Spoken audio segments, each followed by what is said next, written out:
Look in my eyes. What do you see? Hangman Page got beaten by CM Punk.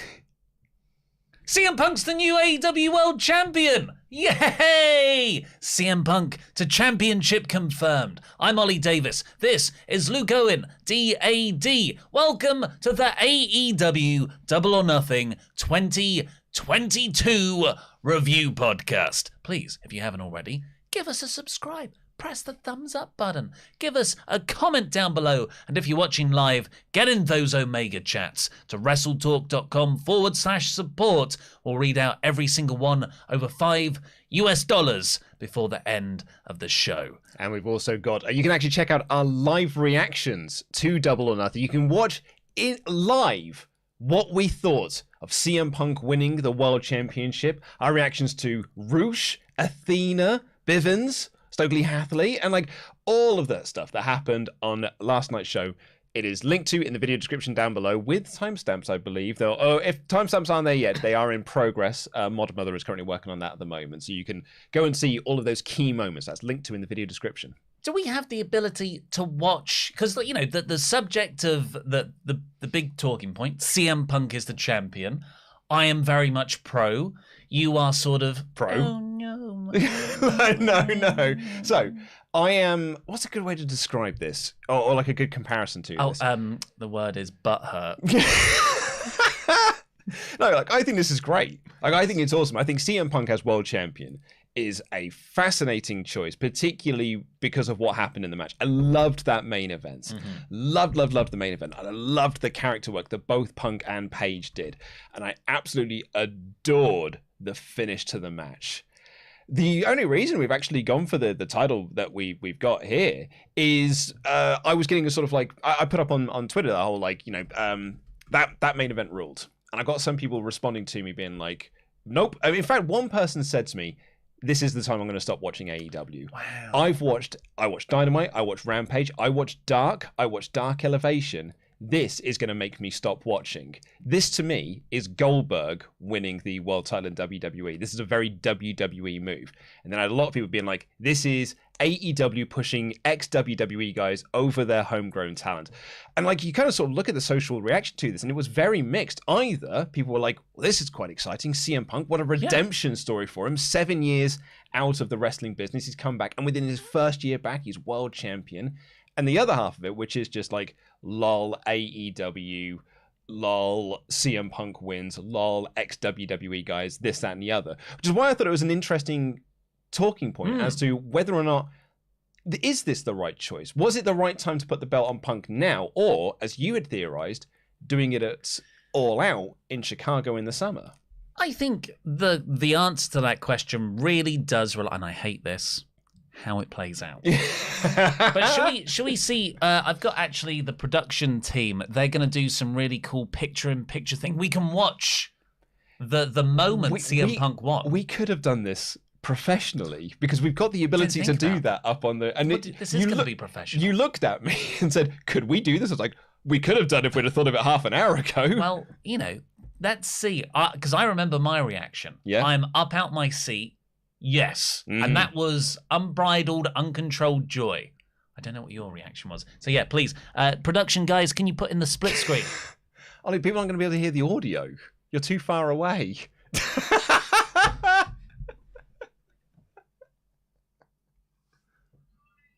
does it set up Punk Ricardo? Oh.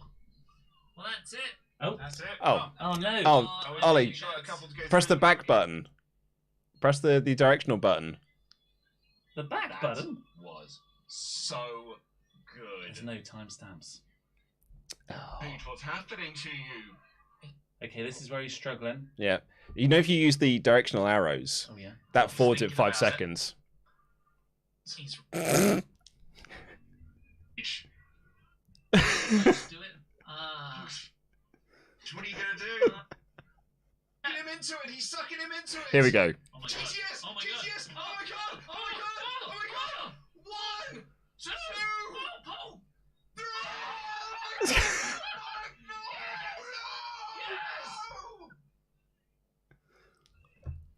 So I believe your reaction there was no. Because Page is my guy. Yeah. So that's the point I was going to make. Like, I love this as a choice. Love Punk as champion, and I love the character stuff that did this.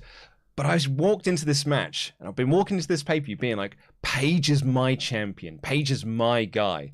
And I do want to see him succeed, because I've wanted to see him succeed since AEW launched. That's just been his whole journey. And so... What? He won the championship. So my reaction there was very much a case of, oh man, my guy didn't win. Mm-hmm. But also at the same time, that's very cool that CM Punk did win.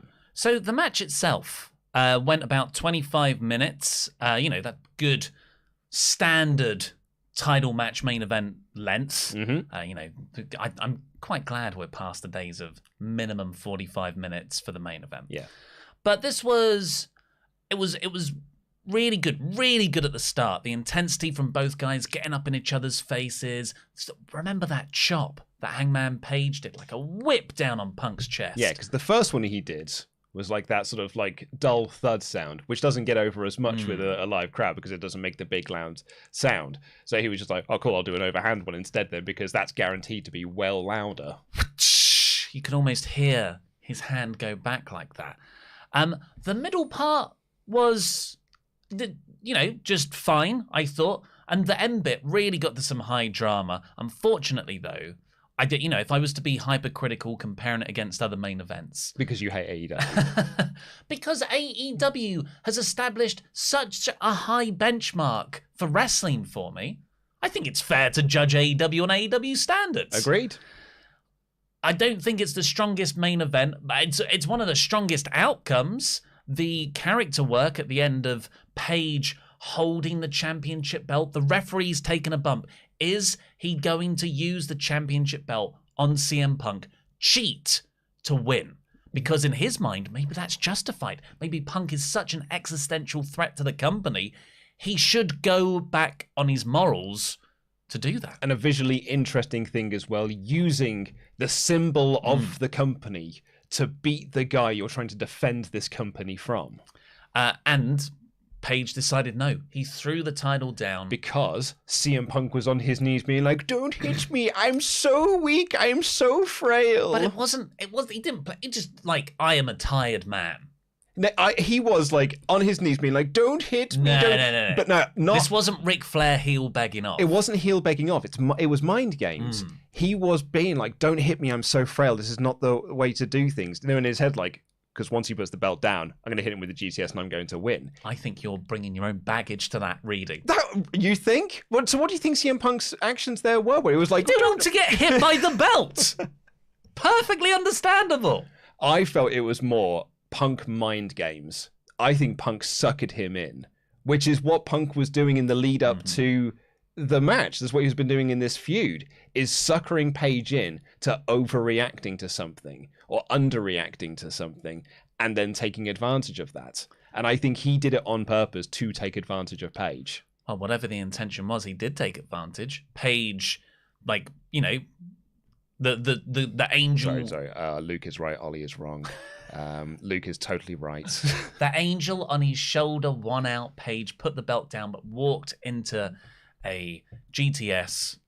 Punk hits it to win. Oh, yeah. So really, good finish, great character. Love work. the finish. But yeah, that middle part, it never really got into the super duper near fall section that would be a classic main event. And unfortunately, Punk tried to hit the Punk shot lariat twice, and both times fell over on the sort of somersault over the top rope. And it was unfortunately quite embarrassing. So this was the other point as to sort of what is this the right choice to make? This is something that Adam raised in the office. So I came into the office today just as Adam was watching the match, and I don't think he knew he didn't know the outcome of it at that point either.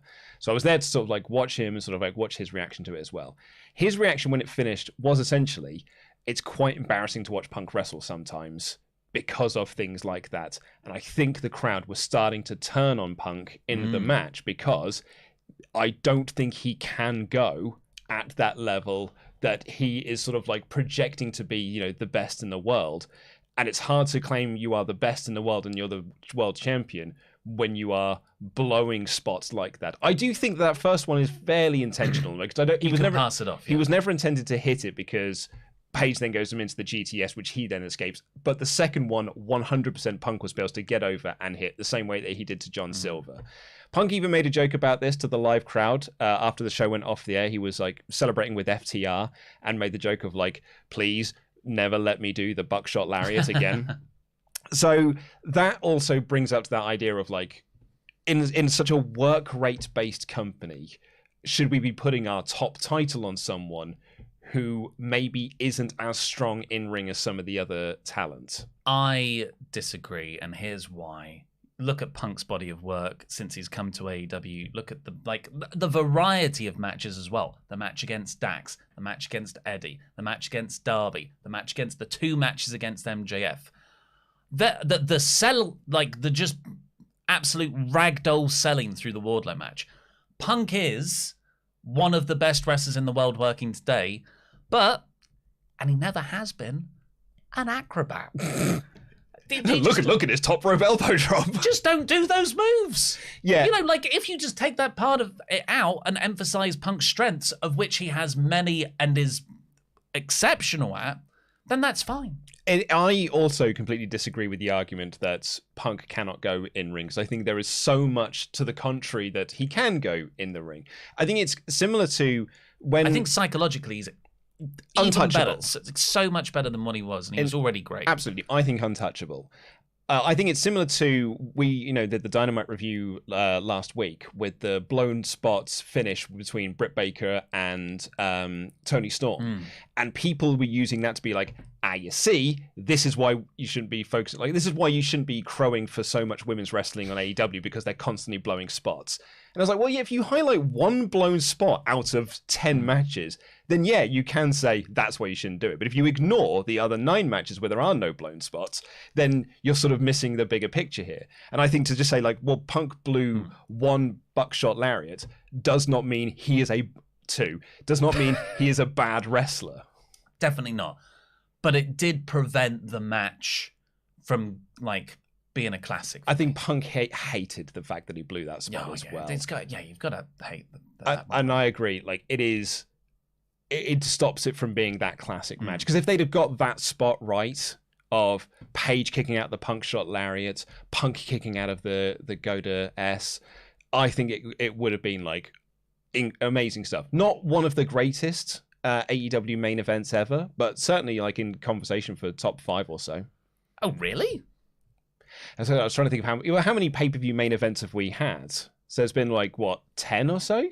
Well, for 3 years, 4 a year, so 12. Oh, 12. Yeah, maybe 15. I would say this is definitely bottom half, maybe bottom third. Yeah, I think that's probably fair. But like and this kind of plays into the overall pay-per-view. I think this is probably the weakest pay-per-view, and weakest is an unfortunate phrase. The least best AEW pay-per-view since All Out 2020. Remember that sort of Matt Hardy gets concussed, everything felt a little bit off all night. There was that weird 8-man tag. Yeah. And I know there's a lot of people make fun of Revolution 2021 with the Christian reveal and the barbed wire exploding death match. But man, that was like... It was a great card outside of it. And until that last moment, Eddie covering Moxley, I can't fault the ambition. I think that's magnificent storytelling. So I actually don't mind Revolution. But yeah, this for me, it was... The highs were never massively high compared to other shows. And it was such a long show, 4 hours, 40 minutes, that a lot of the just more middling mid-card matches drag the overall average enjoyment down. That's it. I think the fact that this was a 3-star show, maybe like a proper Wrestling Observer newsletter, thumbs in the middle show, that it being 4 hours, 40 minutes just highlights that problem. Like if this had been 4 hours and 40 minutes, but filled with nothing but 4-star, 4.5-star matches. Like they've done in the past. Like they have done in the past, you wouldn't notice it. But when you have a show that isn't those highs, you do then feel that 4.5 hours. So with the Punk Hangman stuff, he said he's not going to join anywhere unless he has a whole year of storyline planned out. So we're 8 months into Punk in AEW, maybe 9.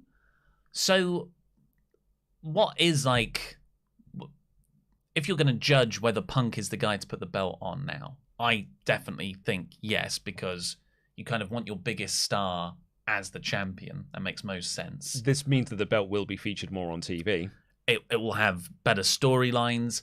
The list of matches is just mouth-watering. Although, you know, Hangman Page versus Okada, Hangman Page versus John Moxley, those are cool, but Punk versus those guys, Punk versus Omega, these are like first-time ever matches. Yeah. I think it's very telling. When they announced Forbidden Door, we did a poll on this podcast where it's like, of the Okada match options, which would you like to see? Danielson, Punk, or Page? Page came bottom, quite easily so. It was a 2-horse race between Punk and Danielson. Danielson ultimately won out, but Page wasn't within an arse's roar of winning. I think so. Business-wise, definite right choice. A proven ratings ticket draw. And creative-wise, too early to say, but I have strong optimism that it will be. And it's going to be great for Page as well, because he can have that sort of more doubting edge to his character, which is where Hangman works best. And he can rant and rave at Punk as champion, say, no, you're an evil guy. No one else can see it, but I can see it. That's the thing that excites me the most about this. I think without that promo that we had on Dynamite leading into this, I'd be like, okay, cool. There's some really there's some exciting matches coming up because, as you say, some of them are first-time matches. That promo on Rampage, on Dynamite, however, makes me interested in it from a character and story perspective, and that's what usually really gets me sort of going like within wrestling. So that's what's really exciting me about Punk being champion. Also, as well, and someone pointed this out in the comments on the live reaction, which I actually hadn't thought of. We're here talking about All Out in Chicago. Forbidden Door's the next show. That's also in Chicago. Oh. So you've already got to think he's going to be one of the main event matches. Your local town guy as this company's top champion going into this big show. Yeah, of course, put the belt on Punk now. Oh, Punk Tanahashi. That's, there's so many. So let's get into your Omega chats. WrestleTalk.com/support. Get your messages in there. We'll read them out over $5. Laxim Narasimhan B. Weird fantasy booking. I did mention this on another YouTube earlier. Punk keeps defending until Full Gear. Page takes a breather and ends up winning the casino ladder match. Guess who else won something like that twice in a row? Wink. And faces Punk at Full Gear. This is how Page got his Omega match. It's true, yeah. Hopefully they've got something bigger. I think that there is a long-term story here, and I wonder if it does result in the Punk heel turn. Punk in the post-match interview, in the press conference thing, when Tony Khan wasn't going off on one, Punk did say that I'm pretty sure he was talking about I'm a babyface, and I'm going to be continuing to be a babyface now. There's no plans or anything like that. I have got nothing but intentions to be a babyface here. Oh yeah, you got to take that at face value, haven't you? Yeah, at babyface value. Definitely trust the wrestler who's telling you, "Oh, I'm a babyface." I'm a babyface guy. Master Popo 12. Hey gents, by the time you read this, we'll be halfway through our 14-hour return trip from Indianapolis back to Boston with our new puppy. Calm down, Jerry Lawler. What say you two to Punk reigning over the summer, and Kingston is the one to dethrone him in New York City at Arthur Ashe? I actually am excited to see a rematch between Punk and Kingston, this time over the world title. That excites me massively. I feel Kingston is the only one who listens to Hangman. Yeah. He'd be the only one that believes in it, yeah. Nikos Lindaros, I'm so sad. I'm also happy for Punk and his supporters, I guess, but still, Punk was not the wrong winner. I don't think there could be one, but Hangman is my boy, and he was excellent in this match. Cannot wait to see what's next for him. This hurts. Yeah. As a Page fan, some people keep pointing out. Van Zandt. Sorry? Van Zandt. Yes, as a Page Van Zandt, a few people have pointed out I was wearing a CM Punk t-shirt on the stream last night. You can like both guys. Page is my guy. Well, as the crowd, we didn't get into this. It was 50-50 And it really depended on what the last spot was. Sometimes it was 75% boos for Punk. Sometimes it was 75% boos for Page. I was like, there are some people in this crowd who are booing and cheering both guys, depending on the wind. It was a fascinating crowd. Really cool. Really, really cool. Like, I think if you were an outside perspective looking in, you might be like, I think the crowd were just booing this whole match. But no, it was actually the people who were just supporting the other guy were just much loud. The people who were supporting the other guy, booing the other guy, were louder than the cheers for the supporting guy, which was so weird. You're right, like there was this 75 switch that kept happening throughout it. I thought it was so interesting. Homer Star Fan 13, say what you want about Punk winning, but watching him break down after winning the belt is what makes me love wrestling and shows how much this second run means to him. Yeah, lots of tears for Punk. Really heartfelt. Perseus M, not a fan of Punk winning, but can't wait for him to turn heel and Eddie Kingston to take the belt from him after a huge told you so. Lot of support for Eddie. Oh, yeah. Can you imagine? I mean, how can you not support Eddie after that walk he did to the ring during the Anarchy match? How are you going to win this match, Eddie? Oh, with murder. Oh, okay. In all fairness, he did tell us this ends with you in the ground. How many times do I have to tell you guys I murder people? I murder people. Please lock me up. I have murdered people, and I will do it again. Eddie. Grimble Fix. I think the main event, especially the crowd reaction, was fascinating. I can't remember a match where I changed who I wanted to win during the match as many times as last night. After the belt spot, I wanted Hangman to win, but I can't complain about Punk. Brilliant. Tyler Robinson, Memberg for 9 months. Everyone knows CM Punk was the right call before the Forbidden Door. Everyone wants CM Punk versus Okada. If it is champion versus champion, which it might not be. Kane plays games. I can give the main benefit of doubt, but this show highlighted where I'm starting to lose faith in AEW. Putting old WWE guys over young talent, Tony feels like he's just playing with his action figures instead of booking a show with longevity. To counter that, Kane plays games. None of the people on the roster are ex-WWE guys. They are all current AEW guys. They are all his own action figures in his own company. I thought you were going to say something else. I thought you were going to say they're all ex-ROH and TNA guys. Well, there's that as well. That then had a small stint in WWE. But yeah, like, I don't buy the whole ex-WWE guy argument. I think it is one of the worst arguments that the internet has created to sort of like poo-poo anything that AEW does or anything that TNA did, 15 years ago when they were like, oh, it's just the ex-WWE guy company. I think it is a straw man argument. It's a really, really piss poor viewpoint. I look at WWE sometimes and think it's the ex-ROH guy company. Totally. Riot DR. CM Punk has always been an S-class promo, but has never been particularly athletic compared to his ROH alumni.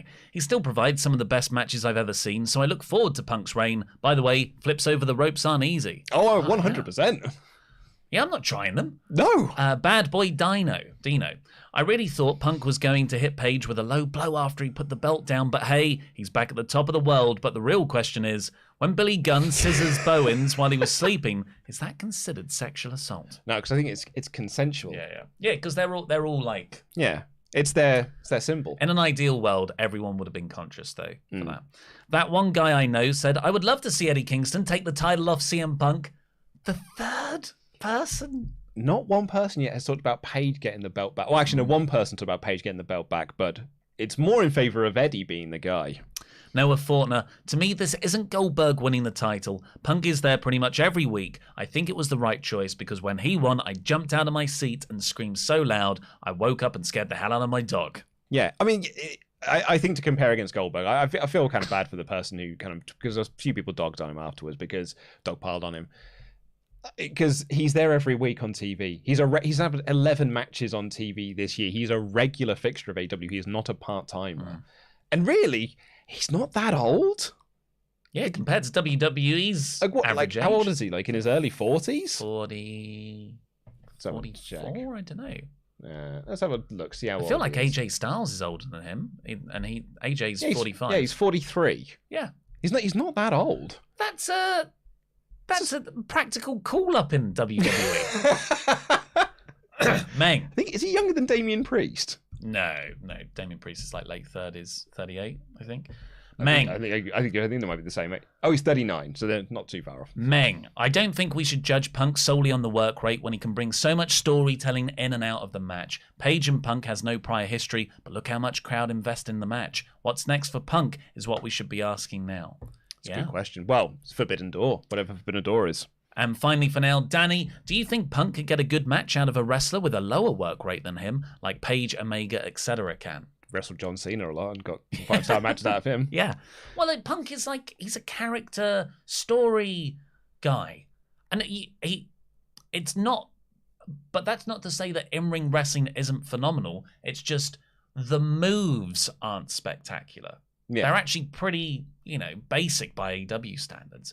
But the timing, the selling, the story, the psychology, that's what makes Punk my favorite. Honestly, like watch his WWE run where he was working with a lot of people that were not as good as him in the ring, and the amount of times he was he's the best worker in WWE, and he was carrying a lot of people to great matches there. Ryback. Yeah. I mean, last one we got here is from Carlo. It said, Luke is right. Ollie is so in love with Punk. The wrestling world made it this far without him being on top. We all know he's a political guy, and he will let you guys down again. Let's face it, TK is in love with Punk more than Ollie is. Well, you know what? That sounds like a hell of a heel turn storyline. I'm here for that. Right, let's get on with the rest of the pay-per-view. We've got a lot of matches to cover, so we might bump through them at quite a fast clip. The kickoff show only had one match, started at quarter hour out from the main card. And it was Hookhausen beating Tony Nese and Mark Sterling. Just for the record, Hookhausen versus Tony Nese and Smart Mark Sterling. Good fun, this. Exactly what it needed to be. Exactly what it needed to be. I thought, you said this, Smart Mark Sterling has been an MVP on a lot of episodes of Dynamite as of late, and he was superb in this match. He was cling filmed into a sort of wrestling onesie outfit. He just did everything right. It's effectively two wrestlers with their managers having a tag match. And Hook had it won. Tagged in Danhausen. Danhausen got the pin. Yeah, great. Loved it. Well, where would you take them next? Hookhausen. I don't know, because is it better to keep them together for the meme? But then how far can you take that? Do you take them into a title program, or is it just a tag title program? Yeah, or is it just we've done this now? Let's split them off their separate ways. Hook, I think, is a very interesting character, and I can't quite see what his trajectory is in AEW at the moment. He's undefeated, but also he is just this guy that only wrestles on Rampage once every few months or whatever it is. So I can't quite see where it's going yet. What about you? Well, I said maybe I don't want him to break away from Team Taz, but maybe Ricky and Hobbs could break away, and Hook could win the FTW title to get it back for his dad. Mm-hmm. That could be pretty cool. You kind of just want that reluctant anti-hero babyface, don't you? So put him in situations like that. Yeah. Or just stick the world title in. Yeah. Why do you miss the... Why do you and Tempest keep missing the TNT title? Oh, that's right. Because it's a joke. The first match of the card was Wardlow taking on MJF. Apparently, this was always scheduled to be the opener. So this wasn't a case of, we didn't really get into all this. So if you've been living under a rock, MJF didn't show up to a meet and greet on Saturday, and then there were lots of reports that he was going to leave Las Vegas, no-show the pay-per-view as well. A flight had been booked for him. He had a Who paid for the flight? Who bought the ticket? It wasn't bought by TK, and it wasn't bought by MJF. Who bought the ticket? He had a ticket booked for him to leave Las Vegas and fly out back to home, I believe, to New York or around that area. And he didn't get on that plane. Fightful Select have got quite a few interesting reports around this about sort of the talent backstage reaction to this. But from what we can gather and sort of looking at this, is exactly what Sean had speculated, is that this is 100% a shoot that is now being turned into a work. So Max shows up to show right to kick off the pay-per-view. And it's good that they got this out early, I think. Just took the edge off the rest of the show, because experiencing this match, even though it was exactly what it needed to be, the stuff behind the scenes that everyone was aware of, unfortunately, I feel did dampen it somewhat. So Max comes out after waiting a while, like, oh, is he going to come out at all? And he sort of mocks everything. He's healing it up. He does an airplane thing. And then sort of like does like a boo-boo cry face. That's the crowd and everything. But it did feel like that part did feel like a more cynical, pissed off MJF. And then when the match started, Wardlow got the great Goldberg entrance. And it was just a 7-minute angle, really, which is Max running away from Wardlow. Wardlow finally gets him. 10 power bombs. That's it. That was it. Sean tweeted after the show that MJF had claimed to him that he showed up right before his match, did the match, left directly afterwards, and wasn't there for the rest of the show. But Sean was like, I'm going to work to confirm that before I run that as a story. So I feel like we are now into the second phase of this, which is the work aspect of this and what this means for the MJF character. Because like afterwards, he was stretched out of the arena after all of the powerbombs and stuff to write him off TV for a little while. Fascinating when we did the poll yesterday about whether people thought this was a shoot or a work. It was a 50-50 split, essentially, people like, is it whether it was a shoot or a work. I really thought it would be so much more heavily weighted towards shoot, because I think there's so many signs pointing to that, as opposed to it being pointed to a work, because the work makes no sense. This is what we were discussing yesterday on the show. What the greatest works are. Yes, all the best works in wrestling are the ones we look at and be like, what was the point of that? Yeah. You know, like Corey Graves and Booker T, one of the all-time great works. So I was like, what did that achieve in the end? Booker T, Pete Rosenberg. No, wait, who was the guy? I actually quite liked him. The sort of Scott Stanford. Yeah. He had a feud with Booker T. Did he? Yeah, it was weird. But yeah, like, if you are sort of still in that camp of, I think it was a work, the question is then, what did the work achieve?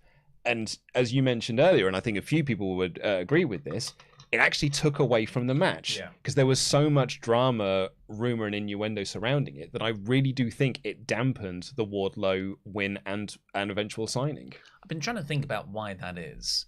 And I think it's because MJF Wardlow, it is all kayfabe. It is all story. It's 2 years. Mm-hmm. And the payoff to the story was very comic booky, over the top.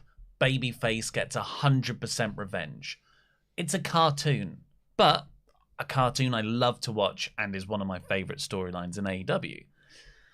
So when you've got this very fictional world, what seems to have happened is this real life prick has punctured that illusion. Yeah. So now you've got these bits of reality seeping in. It's like, that kind of undermines all the investment I have in this. It's like, you know, if Robert Downey Jr. was very publicly unhappy with Marvel and his pay and he wanted out, the same weekend Avengers Endgame was released.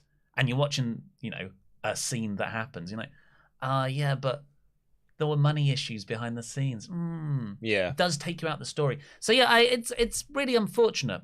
Wardlow really did, completely faultless throughout all of this. And he maximized his minutes. And when Tony Schiavone announced, you've got a contract now, all elite graphic, he sold it to perfection. Tears, so just great. Happy. Yeah. But yeah, where do we go from here? I think Max is off TV for a month minimum. Maybe he just skips Forbidden Door. Could do, yeah, I mean, which would be a real shame to not have MJF on the Forbidden Door card. But having said that, there's so many other people that we want to be trying to get onto there. Maybe Wardlow could be a TNT title picture guy. Who isn't? Well, I mean, now that Sammy and Frankie are done, we might be able to get something interesting out of that belt. And, you know, and there's things to be paid for there with Sky as champion, Wardlow as a challenger. Yeah. You know, he would have won it previously had he not been screwed out of it. After that, we got the Hardys versus the Young Bucks, which did not need to be on this show. Ended up being a really good match. Like the second half, it went 20 minutes. Second half, I thought, was really thrilling and at times scary when Jeff got up to high places. But the first 10 minutes were clunky. I felt like the match didn't have that much heat initially. So testament to the guys for getting everyone in. But yeah, just this was the band you used to love 7 years ago doing that song again. Oh, it's not as good. Yeah, because this was trying to recapture that 2016, 2017 magic, and I don't think it quite did. And I think reason why it didn't is because there wasn't the story going into this. This was a story of an 8-man tag that got distilled into a tag team match, and I don't think that it really got the most out of it. Like, if you're going to do the Hardys versus the Bucks in AEW, I think you should have made a bigger deal out of it than, being announced the week before the pay-per-view on a randomly on Rampage. By the way, this is happening at the pay-per-view. So I don't think it fully succeeded in what it set out to do. But I thought the match was okay. I thought it was pretty good. Yeah. Jeff Hardy, if we're talking about botches. Stumbling a lot, not moving around great at all. When he goes up to the top rope, you can hear him going, and then he fell. He got stuck up there. So, yes, really good by the end, but didn't need to be on the show. Also, and, if that's 20 minutes saved. I'm going to save time as we go along. That's it. We should also point out, though, that the reason why this show did go long and the reason why it was set out to be so long is because there was a basketball game on, which had a worry that it was going to go into overtime, and therefore we needed to delay the main event of this show as much as possible. So we had things added to the card in order to sort of artificially extend things out so that people could watch the basketball, get all the touchdowns in, and then order the pay-per-view and watch the pay-per-view afterwards so they can see the main event. Which is an admirable awareness of other things that are happening in the world that could compete with your product. Something that WWE often lacks in their strategy, as you can see with the Money in the Bank venue change. But I'm just like, when I really think about that methodology, it doesn't hold a great deal of water, because who's buying the pay-per-view for the last half an hour?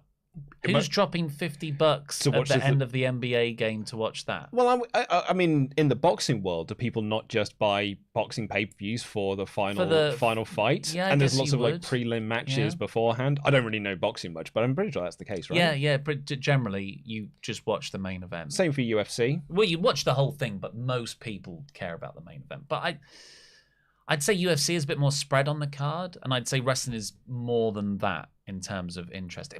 I'd be, Tony's the numbers guy. I'd be fascinated to see if there was this huge influx of viewers. I'm sure he'll pay-per-view buys. I'm sure he'll tell us that there was when having a pop at Eric Bischoff over something. After that, we got another match that shouldn't have been on the show. Jade Cargill versus Anna Jay. No build for this, really. The work was What are you talking about? Anna Jay ran down at the end of something. Let's say let's say it's Anna Jay. The match was pretty sloppy. Anna Jay really didn't look great, unfortunately. Working quite slow, a few missed spots. But it only went 7 minutes. It felt a lot longer. The last few minutes, however, were all smoke and mirrors. Yeah. So you had the baddies run out. You had Malcolm Bivens from NXT just show up. Well, the baddies ran down, and then you had Mark Sterling ran down, because Mark Sterling has been the manager for Jade, but they have had some sort of like disagreements as of late. They had the whole thing about Marina Shafir and this, that, and the other. And John Silver ran down to take out Mark Sterling. And then, as you said there, the former Malcolm Bivens of NXT walks down to the ring, and the crowd are like, whoa, it's Bivens, it's Stokely. It's that guy. So Stokely, like, he's now associated himself. He's now like the new manager of Jade Cargill and the baddies. And then Jade eventually gets the win here. And after the match, the baddies are going to go beat down Anna Jay. Chris Statlander runs down to make the save, but the numbers game is still there for the baddies.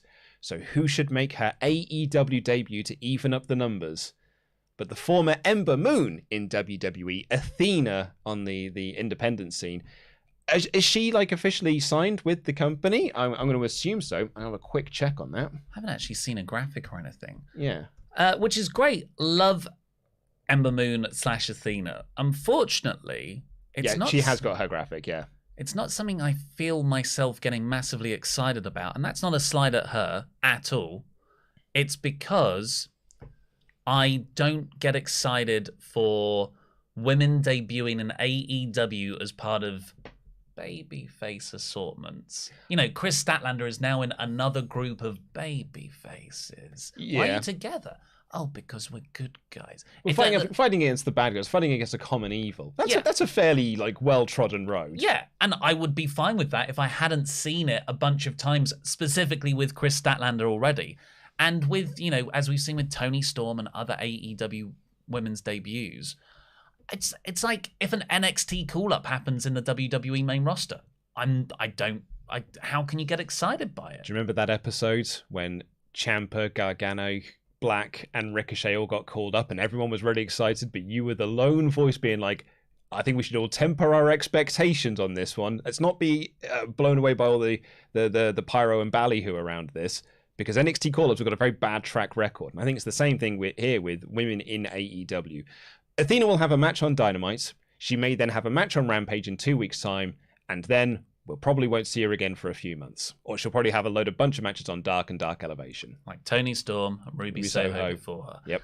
I really want to be wrong. So I want so badly to be wrong here, but track record has shown. And I would think that would be an awful, awful waste of talent, because Athena is so great, incredibly underutilized in WWE. And I really want her to be able to have the platform here to show how great she can be. After that, we got the first, this was an amazing match. Oh, yeah. Like this, although going in, I would have said, does it need to be on the pay-per-view? You were ready to cut this. Yeah. In the predictions video. When it played out, my God. House of Black versus Death Triangle, 6-man tag. This was the match they obviously wanted to have at Revolution, but Phoenix was injured and Eric Redbeard replaced him.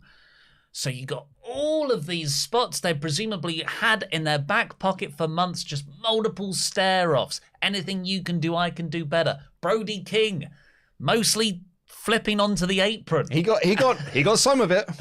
This was an incredible match. Loved every single second of it. You made the point of like it's so quick and it's so frantic that when they kind of like are slightly off pace with a certain spot, they're slightly out of position for a certain spot, or like the Brody King thing, it doesn't matter because it feels like more real and more chaotic, but also it's just like someone once described Airplane as the greatest comedy movie in the world, because if you don't like one joke, it's okay because the very next joke is probably going to make you laugh.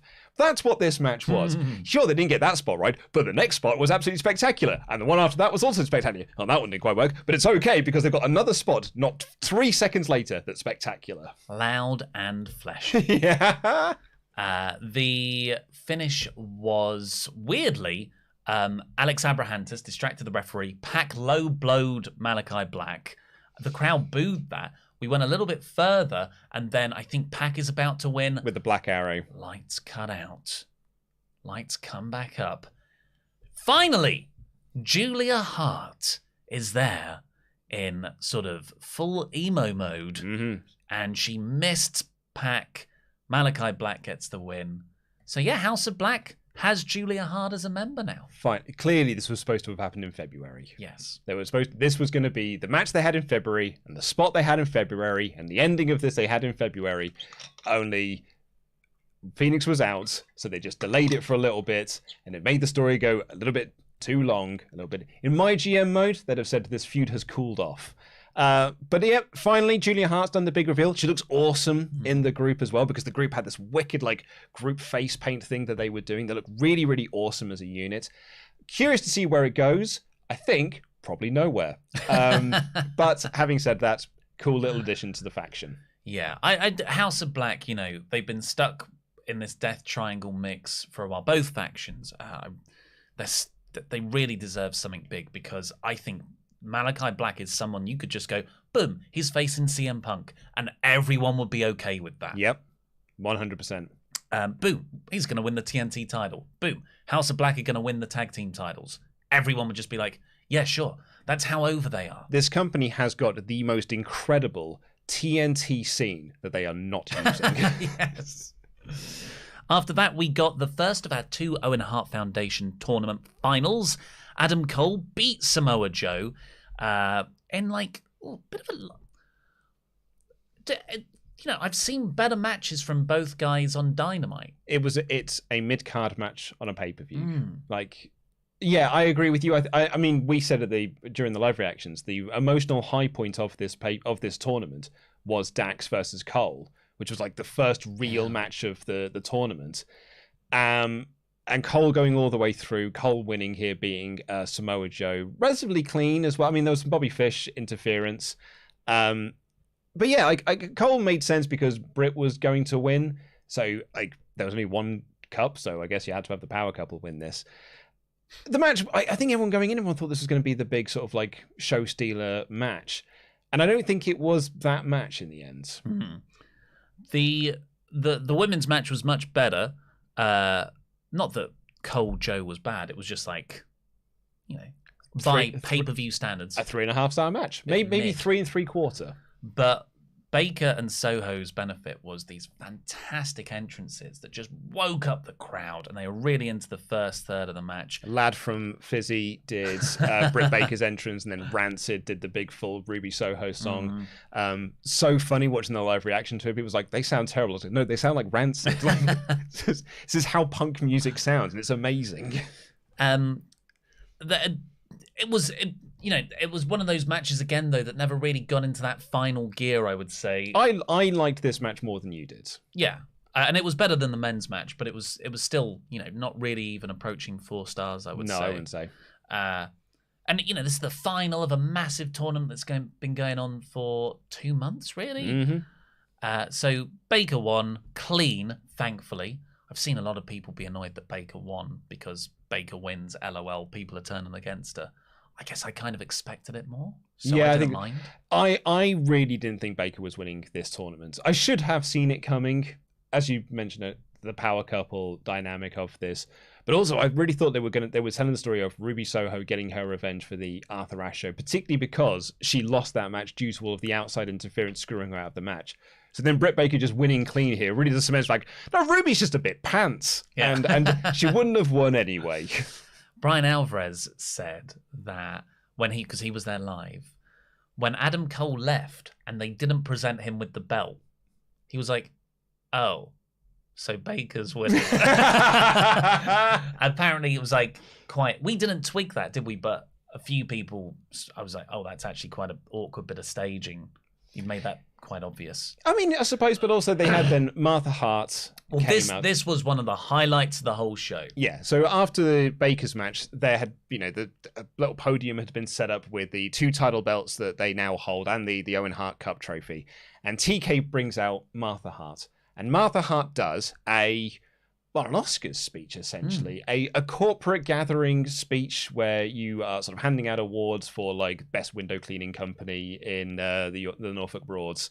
And I thought this was just so wonderfully wholesome and real and genuine, and it wasn't a rehearsed speech or anything. Like, Martha just had her little cue cards there and she just ran through things, thanked all of the people that she needed to thank. Adam Cole and Britt Baker stood there, clearly very proud to be representing the first winners, the inaugural winners of the Owen Hart Foundation Cup tournament. I thought this was just lovely. Like, I genuinely welled up. Yeah, it was quite special. Cole and Baker didn't do any heel work. They, just stepped out of character for a moment, really. And usually it'd be like, you're exposing the business. But in this moment, everything just clicked. And it was mostly because I feel like everyone watching it at home, in the arena, probably even Cole and Baker, we were seeing a woman who lost her husband to this awful wrestling accident. And, she probably thought, I hate wrestling. Wrestling has ruined my life. And what we saw play out was someone rediscovered their love of wrestling and realized it wasn't wrestling. It was a company that she took issue with. And she was just having the time of her life. She was like, she danced around. She posed with the belts. She was like, and next year, I want everyone wearing a fancy hat. Because she was wearing a little fascinator. You said she looks like someone's mum at a wedding. Yeah. Really happy. It was so lovely. Like, you're absolutely right as well. Like, she has been vilified in the wrestling industry by the most powerful company in the world who have the ability to rewrite history. And they turned fans against her and made her look like the biggest villain on the planet, and was never the case. And Dave Meltzer's made this point quite a lot recently, which is that like anyone who watches the Dark Side of the Ring episode they did on Owen Hart is going to come to this realization of like, oh, I've been lied to all these years, and I've been completely wrong about my opinion on a certain person.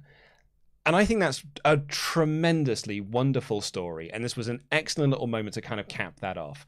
I feel really sorry for Martha and Tony in regard, because there's been a lot of like, I'm going to use inverted commas here, fan backlash to this, because people were like, you're abusing the memory of Owen Hart. You're only doing this for financial gain. Who said that? People who say like he has nothing to do with AEW. This should be a WWE thing. There's like he only belongs in. That's a very, very limited. It is, but Twitter but it's a very thing. vocal side of this, and there's a lot of like targeted abuse towards the people who are sort of like trying to just do good in this world. So for me, like this was just a wonderful moment to kind of cap things off. You know what has been an okay tournament. It's not been the world. It's not lit. I would have rathered Dax gone all the way to the end and won it, because that was the emotional story that I was involved in. I did make the joke of like, one of Triple H's and Sean's boys won the Owen Hart Cup. Don't like that much, but really, it doesn't matter. It was, yeah. I'm looking back. Cannot say enough great things about the whole Martha Hart treatment. But yeah, the tournament. Now it's all said and done. Yeah, it was all right. Was it even all right? Yeah, it was all right. That's it. We had some really good matches out of it. Like, I enjoyed Darby versus Jeff. I enjoyed Kyle O'Reilly versus Ray Phoenix. Adam Cole versus Dax. Kyle O'Reilly versus Samoa Joe. I thought it was actually some really, really great matches in this tournament. There were. It just didn't feel like it clicked. You know, like I'm not gagging for next year's Owen Hart Cup tournament. No. Whereas, like, after the G1's done, I'm like, oof, well, that was an intense month. I don't want it again for a bit, but my God, I can't wait for next summer. I don't think we've had that with the G1, though, since 2018. But that's not their fault. Isn't it? After that, we got, for my money, the worst thing on the show. So I'm gonna cut this. American Top Team, which is Ethan Page, Scorpio Sky, Paige Van Zandt making her in-ring debut versus Frankie Kazarian, a babyface, with Sammy Guevara and Tay Conti. This just never worked. Everyone was trying to play heel apart from Frankie. The crowd never got into it. I just thought this is AEW do plenty of things that I'm like, oh yeah, I could. They do loads of things where I'm like, that's incredible. They do a lot of things where I'm like, I wouldn't have done it that way, but that's fine. They very rarely do just bad stuff. And for me, this is fundamentally bad. Yeah, this was a disaster. An absolute train wreck disaster match in what has been a train wreck disaster storyline. Bad TV, week on week, this has been. You know what we were saying, like the Martha Hart thing, like was a wonderful culmination, a really good feel-good moment. This was the culmination that was befitting the terrible story that has been told leading into this.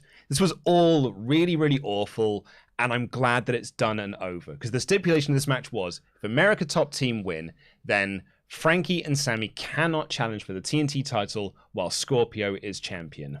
I thought that. I'm hearing it ever. According to Wikipedia, it is as long as Sky is champion. Oh, okay. Well, that makes more sense, because that's what I thought. And then I heard, no, it was ever. And I'm like, well, I think that's fine for Frankie, but Sammy probably really should be allowed to win it again. Yeah, not for a while. Not for a while. Because and like they had a promo later on with Scorpio and Ethan Page where they were essentially saying, well, that's now done. That terrible TV is now done, and we can move on to bigger and better things. And Dante Martin walks up and was like, cool, that is a perfectly fine first step into moving on from this terrible television. Ready for it to be over. This was awfully bad. Yeah. Sammy and Tay were a good act, but, they're on the babyface side. But also, oh man, this just shows what mess it was. You're right. They were sort of on the babyface side because they're with Frankie, but they were also in the heel corner of the ring, while American Top Team, who've been presented as the heels going into this, with Scorpio Sky doing the big heel turn on Rampage, were presented as the baby faces in this match at times, with the referee getting distracted by them and, not being able to get the legal tags and everything like that. Also, Paige Van Zandt there as the celebrity to get like the babyface pop and everything. Nothing in this worked. This was booked blind, or like it was like names have just been drawn out of our hats and alliances have been drawn out of our hats. This was an absolute mess of a match. And Paige Van Zandt, I thought she was fine, but this was no Ronda Rousey and Kurt Angle versus Triple H and Stephanie levels of like, oh wow, that was awesome. Yeah, in all the segments, she's been like, oh man, she can really take to this. She's got the charisma, she's got the presence. But then maybe if this was a better booked feud and the psychology was more traditional, she would have that would have covered up the more. It wasn't like it was limited ring work or clunky or anything. It just didn't get me going. Yeah. Bad. After that, we got another match that could have been cut from the pay-per-view, although this one ended up being fantastic. This was awesome. Kyle O'Reilly versus Darby Allin went 10 minutes. The first 5 minutes, just sort of pretty stiff work. Darby was busted open from a strike, and the crowd didn't really give it much heat because the previous match kind of killed things off. But goddamn, they just started killing each other. It was awesome. Darby botched a dive outside. I've heard someone say maybe that was when Carl was meant to catch him. Oh. But he forgot. So they redid the spot where Darby does a bullet dive and Carl catches him a choke. Carl wins with 3 PKs because Darby got up after each one. First kicked out at 1, then kicked out at 2, then Carl got the pin. Great match. Loved it. Loved it. Should have been on Dynamite. An excellent Dynamite main event that was here on the mid-card of the pay-per-view. Weirdly sets Kyle up for sort of something, though. A TNT. Again, what a wonderful TNT title picture we are building. My God, we've still got 4 matches on this card. No, we discussed the main event. But, just from, reliving. Thunder Rosa then took on Serena Deeb. This was 17 minutes. They got a lot of time. It was really good. I really, really liked this match. Again, it's kind of like the men's singles match. It wasn't like one of the all-time great women's pay-per-views. I'd probably put it in the lower third of all the women's title matches on pay-per-view. I don't know what that says, but I enjoyed the in-ring stuff tremendously. Apparently, Dax laid it out for them. Oh, really? Yeah, or at least contributed. That's why there was so many sharpshooters. Yeah. I really, really enjoyed this match. I thought that Rosa was awesome. I thought Serena Deeb looked fantastic in the match. I thought it did a lot of really cool, inventive stuff, a lot of really good character work in this. I think it slightly dragged towards the end. I think they lost the crowd. Like, they had the crowd at a fever pitch, and then they went another 4 minutes. And I think you probably could have capped it off at that fever pitch, and the crowd would have been really receptive to the finish. But Thunder Rosa eventually won, which I think most people expected to happen. Very, very cool. I want to see Rosa get a proper program now, an actual proper storyline. So maybe some defenses on TV against some of the women on the roster. There's quite a lot of really good, talented women on that roster. Let's try and utilize some of that now. Yeah. Now, I was like, oh God, this is such a long show. There's still 3 matches which are going to go long to come up. And the Jericho Appreciation Society came out all dressed in white, looking like absolute tools. And then out came Jon Moxley and the Bad Boys to Wild Thing. And JAS meet them right away and they're brawling. I'm like, this, of course. This is what I expected. It's Anarchy in the Arena. Anarchy in the Arena. And then they keep brawling. And the music's still playing. I'm like, this is really working. And then the music came to a natural end. 3-minute song, winded down. It started playing again, and the crowd was like, yes! And then it just got better and better. It compounded. Everyone split off doing their own crazy things. Everyone was wearing white, so blood was everywhere. Daddy Magic leaked 3 pints at least. Christmas Day. Eddie Kingston tried to set 2 people on fire, one of whom was on his team. This was an incredible match. I absolutely loved it. This got over massively with our live crowd. Like the live chat that we had, everyone was like, that's match of the night. I think match of the night for me. Everyone had a wild time watching this, which is why I was stunned when I came into the office and the first thing that Adam said to me was like, that match was garbage. Found it too messy and chaotic. And I said, what? It's called Anarchy in the Arena. What do you want it to be? It was like, well shot for a start.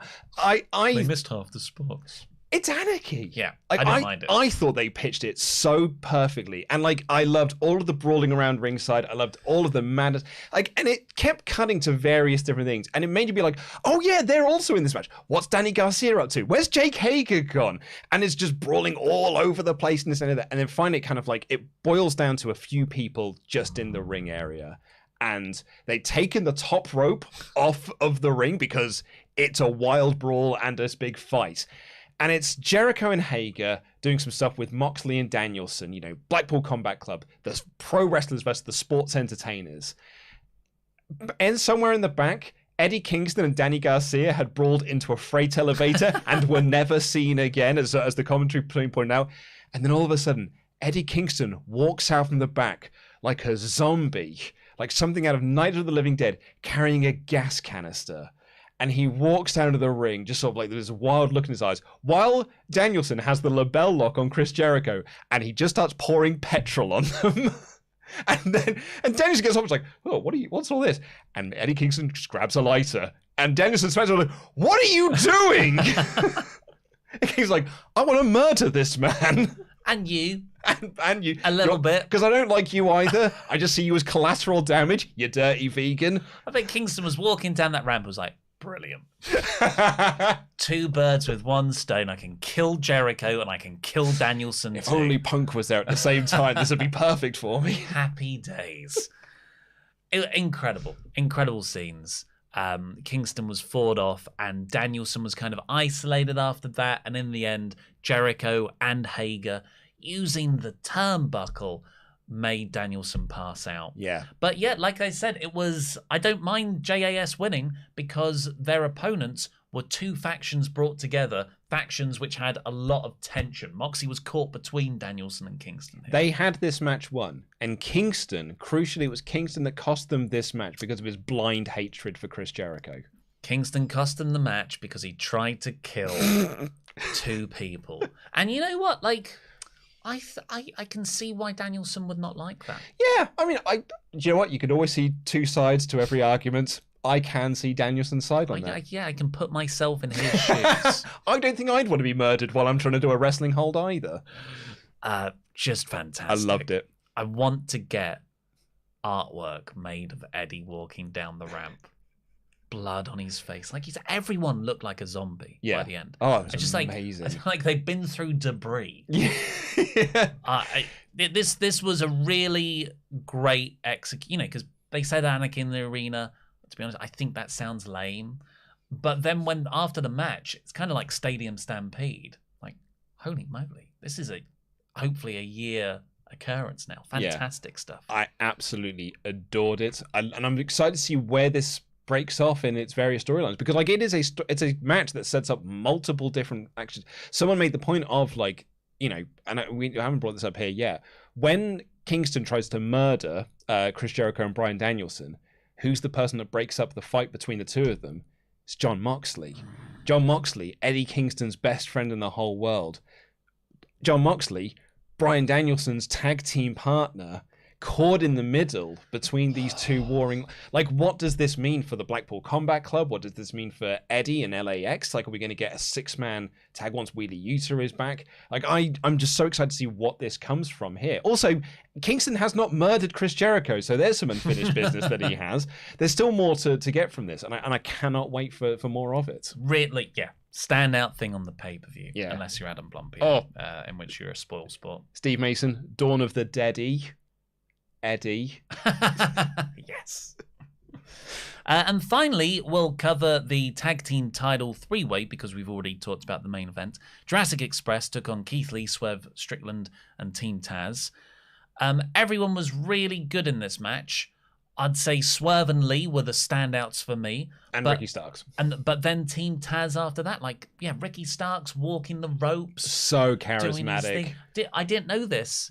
He was looking at Jungle Boy's mum in the front row when he was doing that sort of like sexy walking.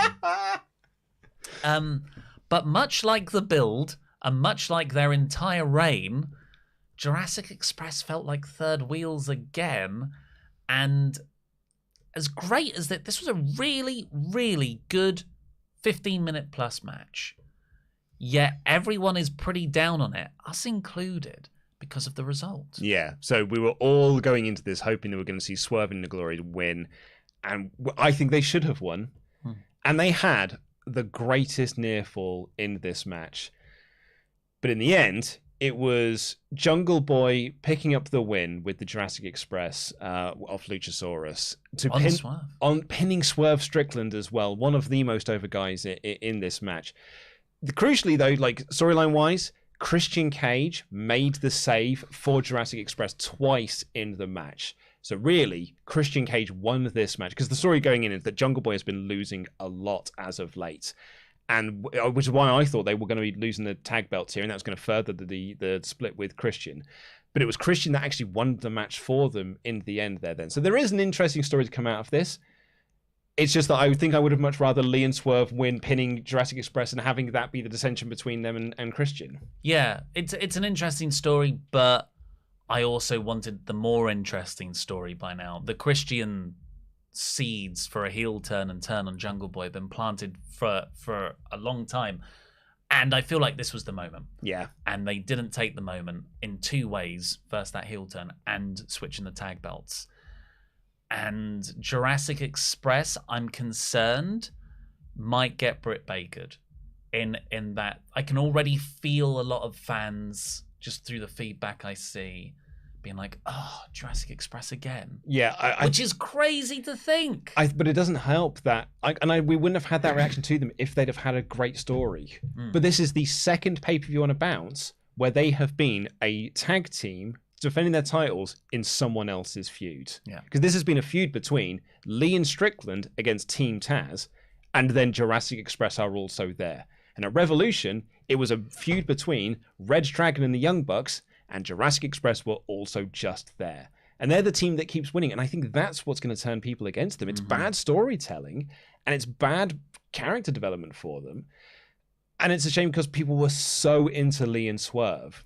And I think everyone into this expected them to win, and they didn't. And that's what's going to make people turn against them. And I've got to be honest, let's see what happens on Dynamite. But because Lee and Swerve didn't win, I'm like, well, I don't really want to see them as a tag team. Yeah, don't keep them. I'd much prefer them to be singles guys. So that's like, an act that was really getting over and hot and had momentum. As of right now, I don't want them as an act anymore. Unless, of course, they're just going to continue on their feud, just without the tag belts involved against Team Taz. Yeah. No. Because they can make we've still got unfinished business. They've had unfinished business forever. Well, exactly. But that's part of the problem sometimes, isn't it? Difference between long-term storytelling and a story that takes a long time to tell. So that's the show. We've been, very down on it, I would say. Yeah. I'd still give it the 4 out of 5 in terms of overall pay-per-views. But I would say that is a big gulf because the other maybe it's 76% for me. That's lower than the WrestleManias. I saw someone in the live chats yesterday say, if Ollie scores this lower than WrestleMania, he's officially lost his mind. It was too long. It was too long for a card that had multiple 3.5-star matches. As I said earlier, if this was a card of 4-star, 4.5-star matches and you did it for 4.5 hours, 100% go at it. But if you haven't got that on the card, then it feels long. And matches like the intergender 6-person tag was an absolute mess. Darby versus Carl, grand, probably shouldn't have been on the pay-per-view. Hardys versus Bucks, grand, probably should have been on the pay-per-view. It feels like there was a lot of adjustments and allowances made because of some basketballs that I think impacted the success of this pay-per-view. Looking at that card, there is a 5-star card in that. Yeah, absolutely there is.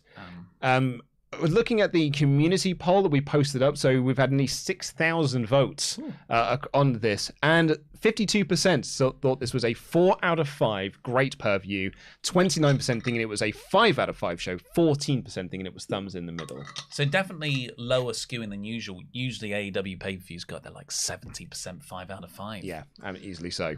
Well, let's get in with your Omegachats. WrestleTalk.com/support. Last call for those. Get those in. $5 and above, we'll read them out. JD, for the first time in my life, I'm not embarrassed to be a pro wrestling fan. I watch with my friends that do not watch wrestling, and they were so into that show, specifically the last 3 matches. I'm so damn happy. Well, that's great. That's great. Southern Blue. This show felt like the conclusion to a few big storylines. A few matches I see coming soon are Jurassic Express versus House of Black. I'd like that. Blackpool Combat Club versus LAX, yes. Wardlow versus Scorpio Sky, and Jericho versus Punk. They could do that. I don't think I'd want to go, like... Yeah, it wouldn't be my first option. No. When you mentioned Malachi Black earlier, I'm like, oh, no, that I'm into. Where do you see AEW going from here, specifically Punk? I don't think you do Page again. But again, what we said is like it's Forbidden Door next, so it depends on what is Forbidden Door. Is it champion versus champion? Is it someone from New Japan challenging for the AEW World Title and someone from AEW challenging for the IWGP Championship? If that is the case, I think it's likely going to be Punk Jay White for the AEW Championship and Adam Cole versus Okada for the IWGP, because they were doing a massive push around the fact that Bullet Club is a big force in this. Charles Berg. I'm not a young kid anymore. By the time it hits 11 p.m, I'm out cold. So I watched the rest of the show when I woke back up. I wanted Hangman to win, but I'm not upset with the outcome. Also, you guys lied. The thumbnail was supposed to be Landon's bump. How did we not cover this? So yeah, there was a moment during the Hardys-Bucks match where Matt Hardy was doing his deletes head smashes into the temple. He did it to Matt Jackson, then he did it to Nick Jackson, and then Brandon Cutler gets on the apron being like, no, I'm Brandon Cutler. So Matt grabs him and he does it while on sort of the outside. Brandon then goes like a woo cell turning around and does a big Ric Flair style forward flop and throws his face. Remember, he's wearing a protective mask because he had that big orbital injury. Smashes his face into the apron. It was the most incredible bump. Great slapstick. Laksim Narasimhan B. I was really glad to see that MJF ended up doing business on the pay-per-view. That sounds like he did a poopy poop. It was a pretty good show. Not AEW's best, but I guess All Out, Full Gear, Revolution, and Grand Slam had spoiled us. A 3 out of 5 to 4 out of 5. A 3 out of 5 to 4 out of 5? 3.5 to 4 out of 5. There we go. Sigh. All right. A 70-80% show. You happy? It's exactly what I said. No, but also it's the point that I've been making about Dynamite as of late, which is just like it's a consistently 4 out of 5 show. For some reason, that makes it sound like it's a bad thing. From our moderator, Nad. Well, now I'm convinced Herb Abrams from Dark Side of the Ring is still alive because only he could have booked that Anarchy in the arena match. Also, is it only me, or did Eddie Kingston being covered in condiments make you crave hot dogs? Not for me, because I don't like those hot dog sausages because they don't taste like it's real. Cartoon food. It is cartoon food. Ben Vlarick. Cole winning using only one finisher. It was to the back of the head as well. Yeah, he usually does it to the back of the head. Okay. Madness. He didn't even hit a Panama Sunrise on the outside, followed by 3 booms in a row. Yeah, good point. In all seriousness, since most big Cole matches are finisher fests, it's surprising to win with just one, especially against Joe. I mean, I was about to say time constraints, but that can't be true. Riot DR. Hey yo. When going through wrestling training, I was quick to pick up bumping and was the smallest guy in the class. That being said, I've never felt more empathy or sympathy than I feel for MJF. Mad respect for taking 10 power bombs. 10 power bombs. Yeah, it's a lot. The bad one, Jambeard. I love Page as a champ, but I'm stoked for a Punk title run. Just like I thought with the tag titles, that should have been put on Swerve and Lee. Felt like the right time to take the title off him. Again, also a couple of things I've seen on Twitter coming out of the pay-per-view. The Owen Hart titles are made to look like old Stampede wrestling titles, and the gear Rosa wore will be auctioned off and money given to help Uvalde shooting victims, from the awful shooting last week. Which is amazing. That's really good. She had like a big sort of like message to them on her gear, which is lovely. Frank Botello. Glad CM Punk won. Also, I told my brother how Lee and Swerve are stars during the tag match, and he asked, then why are they in the tag division? That feels like WWE indoctrination of like tag teams cannot be stars. Right, DR. Though I'm not sure this match was necessary on pay-per-view, I still love Kyle O'Reilly. He and Darby never go half-assed. Came to mind this morning, but after this victory, I need to see O'Reilly versus Jonathan Gresham for the ROH title. So many belts. That'd be great.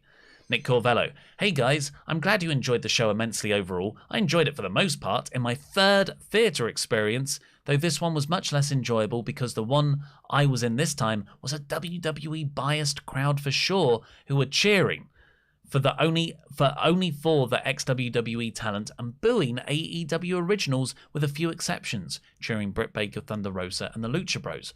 Only a few like me were cheering for AEW originals, and only myself and one other guy who knew Roosh was. Very deflating. We didn't talk about Roosh. Again, we forgot to talk about Roosh. So there was it's because you might notice, folks, we're doing this without, we didn't take any notes on the show last night, so we're doing this all from memory. So there was a backstage segment with Andrade El Idolo talking with Jose, and he was basically saying, like, hey, my group sucks. I've been in this company for a while now, and I've had no good storylines, and I'm saddled with a group of idiot losers. What can we do to make them not idiot losers anymore? Tell you what we're going to do. I'm just going to dump the group, stop that storyline, and I'm going to start up a new business. And in walks Roosh. And they essentially say, Los Ingobernables, I don't know if I ever say that right, is now in AEW. That is a cool-ass tag team. And particularly because we've got De Japón in New Japan Pro Wrestling, there's some very cool faction stuff that can be done there leading up into Forbidden Door. I think Roosh is an incredible wrestler. He I is love awesome. watching him work. I'm so excited. So excited for that. Hopefully it comes to something.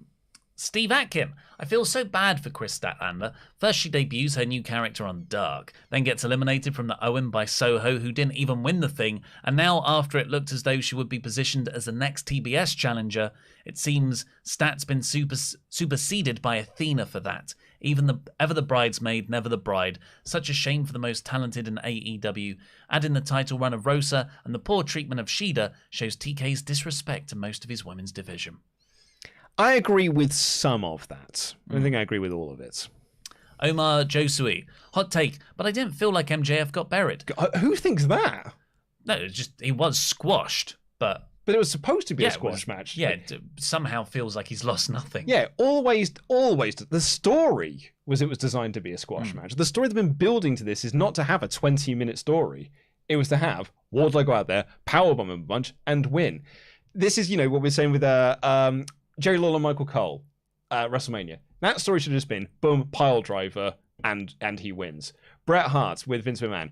Locks in the sharpshooter, Vince McMahon taps out. It's all it needed to be. Mm-hmm. This match just needed to be, MJF takes a load of powerbombs, and Wardlow wins. It's refreshing to see people not overthinking stuff. Yes, that's exactly it. The whole point of this story has been that he's been underestimating Wardlow at every turn, but now he poked the bear, and the bear can fight back, and he realized it in the ring. Also, Punk as champion is great. Omar continues. That being said, here's a fun pitch for Wardlow. Have him go into a feud with Scorpio, which he wins. Next night out, he issues an open challenge for the next TV special. Holy music begins to play, and out comes the Redeemer, ready to claim what he'd lost. Miro versus Wardlow. I'll go for that. I love that, Omar. So, according to the chat, it's what Pete said in his review, that he felt that MJF was buried or squashed in the... I mean, he's not wrong. He was squashed. Categorically squashed. Yes, but this was not buried. Far from a burial. Mm-hmm. I'll take over. Richie R says, hey, y'all. I was the guy who was introducing his girlfriend to wrestling for the first time with Double or Nothing, and she loved the show. Standout favorites were Keith Lee and Hookhausen. She may have ended up with a crush on Hook by the end of the night. Join the club. Farquhar Force. Good show overall, particularly the last 3 matches, but with a flabby middle, a bit like me. That's me interjecting here. What message do you think WWE is sending to AEW talent with the Cody push, and contrast that with the message AEW sends to WWE talent with the treatment of Soho and Storm? One of the most surprising stories of 2022 is how this one-way traffic just doesn't seem as smart as an idea as it used to be. AEW is overstuffed. AEW does not book its women well. So, yeah. Crazy. I mean, you are completely right there, but I don't think, I've said this before. Stu Grayson ain't getting the Cody treatment if he goes across. Yeah. Ten Rosa, as someone who doesn't religiously watch every WWE pay-per-view, mainly just the big four, that's nothing against Stu Grayson, by the way. No, that's just what WWE would perceive him as. Sorry, Ten Rosa. As someone who doesn't religiously watch every WWE pay-per-view, mainly just the big four, maybe plus 2 or 3, I love the long, great quality pay-per-views for 4 a year that AEW does. Being in Australia helps with the time. It's great to say, shut up, America, you have it good. I mean, I've made this point before. I don't mind a massively long pay-per-view because they only do them 4 times a year.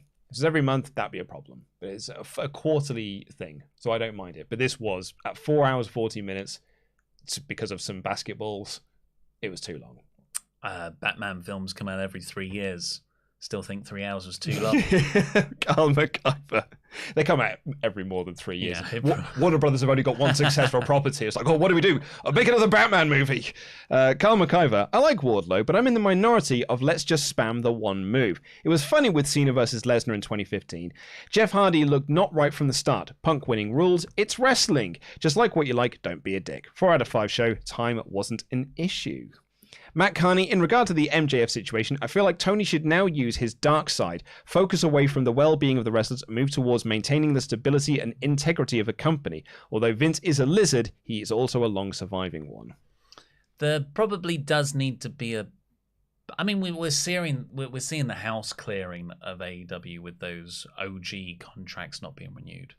The Rick Petch. I watched your reactions on delay starting as you were finishing. Wanted to say this, but it was too late. The Riddle Lee chants were also prevalent at Progress shows where they took on Mustache Mountain. On Dublin, I think, felt a few bad endings chosen for good matches. Left Wing Dragon said, it doesn't matter this ex-WWE guy thing or if they're a good wrestler, just book them at the top of the card whether they're homegrown or not. It's just because for a long time WWE was the only main North American product that so many wrestlers are now ex-WWE. That, and they signed everyone on the independent circuit back in 2017, 2018. So now everyone is ex-WWE. Tenrosa, Punk winning is fun. We didn't think we would ever really have this a couple of years ago. Athena was great to see, and Stokely will be legendary. Can't wait for Dynamite next week with everything involved with it being in LA, and the Warner execs are going to be there. Carlo, Sean Spears bought the ticket. Noah Fortner, the MJF stuff ruined the match for me, to be honest, but I'm kind of tired of hearing it being about who bought the plane ticket. Is it the new Who Stole Vince McMahon's golden egg? Well, we know who stole the golden egg. You're saying Austin Theory bought the plane ticket? Nick Smith, first Ultra Chat, emailed my CM Punk title run, but here is my heel idea for the last night. During the please don't hit me spot, Punk smiled and holds out a hand for the handshake. Hangman goes to hit him, Punk counters it with a low blow, GTS, and he wins. Well, that would have been cool. I don't think you need Punk to do the low blow. You could just have him do the handshake. Mm-hmm. And maybe Page would go and try and swing, and that's when Punk counters. Right, DR. Roosh is it? Right, DR. Roosh is in AEW. He's with Andrade. Dragon Lee, maybe. We can have the OG Los Ingobernables versus Death Triangle. Oh, my Lord. Yeah, I mean, versus House of Black as well can go for. Here he is, Chris Lilly. I see even Alexa herself agrees with me that Julia Hart is trying to be her, calling herself the trendsetter with a gift for herself, playing with Bray in a full twisted bliss. And of course, the AEW drones can't handle, get called out for being hypocrites. Chris, think Alexa's having fun. Yeah. It's all fun and games, mate. I don't think she's actually mad because they're not connected. Someone sent us an email saying we shouldn't really pay any attention to any of this. Anyway, Magic Mac Music says, Charlotte Baker winning... Britt Baker, calling her Charlotte Flair. Oh, I see. It's not that clever, really, but it made me laugh. Charlotte Baker winning was really disappointing to me. She's getting go-away heat from me. Also, Anna Jay no-selling the top rope Jaded after the match really bugs me. Good, yeah, that's a good point. Yeah. The Milkman, Tony. I was there last night, and people were really dialed in for the Rosa Deeb match. Instant classic for me. Crowd were massively into it, which was nice to see. Yeah, good that it sucked in the live crowd. Tenrosa, there needs to be a setting on the AEW games to keep the theme playing as you brawl and play the match. Yes! I was pulling for Strictly in the tag title match. New tag champs now, please. Can't wait for Forbidden Door. Can't wait for the New Japan sightings ahead. That's such a good idea for the game mode. I love that. Cody said, who would you like to see Christian team with to feud with Jurassic Express if they do go in that direction? I see it as more of a singles feud. Well, yeah. Marco Stunt. Hannah Allen has been a member for 11 months in a row. Thank you guys so much for a brilliant pay-per-view. The WrestleTalk family means so much to me. So much love for you all. I swear I've been a member longer, by the way. Jam that jam. Take it out with YouTube. Nate S, really fun show. Great watching with you guys last night. 2 questions. Can you recall the tallest man you've ever seen? And who bought the plane ticket? Can't wait for the loud and fleshy consensual violence of Forbidden Door. So loud many in-jokes. And lastly, Paul Egan. Here's some beautiful Australian dollars for you, lads. Although I thoroughly enjoyed most of the show, Craigie. I thoroughly enjoyed most of the show. Its length makes me miss the perfect NXT takeovers. 5 matches with 5-star classics done in 2.5 hours, all killer, no fillers. Yes. And also, I appear to be the only one in agreement with this. TK's answer to Bischoff was awesome. Was it awesome or was it cringy and embarrassing? Which is what makes it awesome. I just, I've said I'm concerned for AEW, a thing I love, because I see certain things happening as an outsider that have derailed other promotions, and that behavior does not fill me with confidence. What it was is someone with passing knowledge that he has rode for the last 30 years because he had one good idea 30 years ago, said some things that are categorically not true, and Tony Khan said, here is facts and evidence that shows why he is wrong. Oh, yeah.